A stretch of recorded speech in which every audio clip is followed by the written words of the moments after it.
Fils illégitime d'un immigrant espagnol devenu riche planteur de canne à sucre et d'une modeste cuisinière, Fidel Castro, élevé dans la tradition catholique, va à l'école chez les jésuites et poursuit de brillantes études à l'université de La Havane. Après 2 expériences révolutionnaires manquées, à Saint-Domingue et au Mexique, Castro revient à Cuba, empoche un doctorat en sciences sociales et un autre en droit. Fidel Castro devient avocat, il défend les pauvres et attaque en justice le général Batista qui vient de renverser le gouvernement.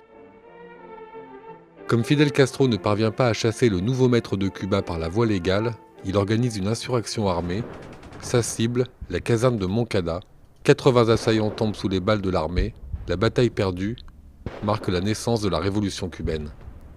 Pour son forfait, Castro est condamné à 15 ans de prison. Il est amnistié en 1955 et part pour le Mexique où il rencontre un jeune Argentin, un certain Ernesto Guevara. Fidel Castro, à cette époque réformateur et épris de justice sociale, avec moins d'une centaine de ses compatriotes, débarque clandestinement à Cuba. Son but, en finir une fois pour toutes avec le dictateur Batista. Informé du projet des rebelles, l'armée massacre les guérilleros. Castro et une vingtaine de rescapés se réfugient dans la Sierra Maestra, d'où ils harcèlent le régime. Finalement, les Américains lâchent Batista, Castro et ses troupes prennent la Havane.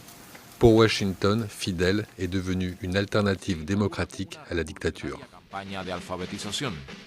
Au pouvoir, Castro alphabétise la population et développe une ambitieuse politique de santé publique.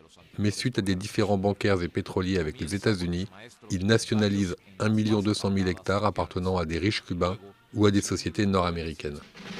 Nouvel épisode dans la tension américano-cubaine.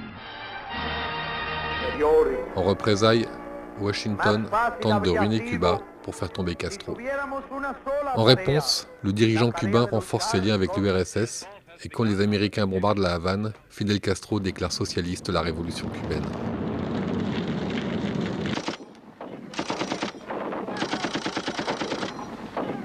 Après avoir neutralisé dans la baie des Cochons un débarquement militaire d'opposants cubains, aidés par les États-Unis, Castro affirme qu'il est marxiste-léniniste.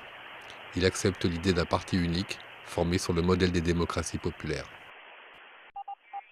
Le renseignement américain détecte la présence de rampes de lancement, de missiles, de bombardiers et de conseillers militaires soviétiques à Cuba. C'en est trop pour l'Amérique. Kennedy demande à Khrouchtchev l'arrêt des opérations sous peine de représailles nucléaires. Le monde entier retient son souffle. Les Russes reculent, un blocus naval américain asphyxie Cuba. Cette fois, c'en est fini des relations diplomatiques entre Washington et la Havane, qui se met sous la protection de Moscou.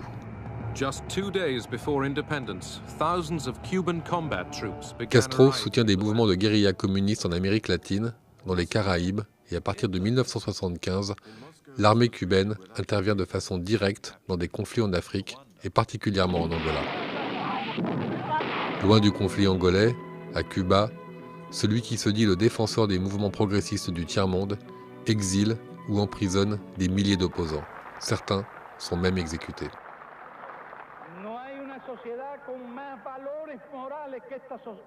No society has achieved the moral standards that our society has in the 21 years of the revolution. En 1978, le dictateur relâche des prisonniers et en 1980, Castro laisse partir 125 000 candidats à l'immigration. Le camp socialiste s'effondre, la pénurie menace Cuba. Castro riposte en libéralisant des secteurs de l'économie. Mais sur le plan politique, l'Assemblée nationale renforce les pouvoirs de Castro à la tête de l'État et le Parti communiste cubain demeure le seul parti autorisé. Fidel Castro a annoncé de nouvelles concessions en matière d'économie. L'Amérique renforce son blocus autour de Cuba. Fidel Castro, officiellement, se dit toujours opposé à une transition vers un système capitaliste. Pourtant, il continue de favoriser les initiatives privées et les investissements étrangers. Avec le droit de posséder des dollars américains, la criminalité explose. Les candidats au départ sont si nombreux que les États-Unis signent avec Fidel Castro un accord visant à réduire leur nombre.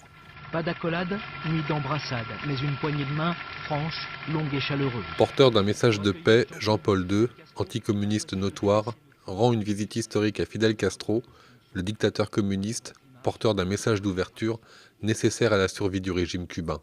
Fidel Castro est réélu président pour 5 ans, malgré un vent de fronde contre le nouveau pouvoir et son inamovible chef. Hasta la victoria siempre.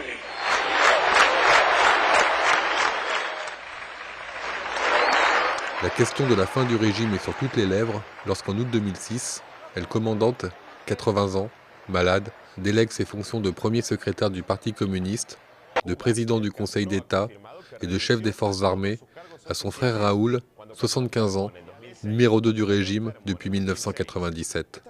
L'année suivante, Fidel Castro annonce officiellement son retrait du pouvoir.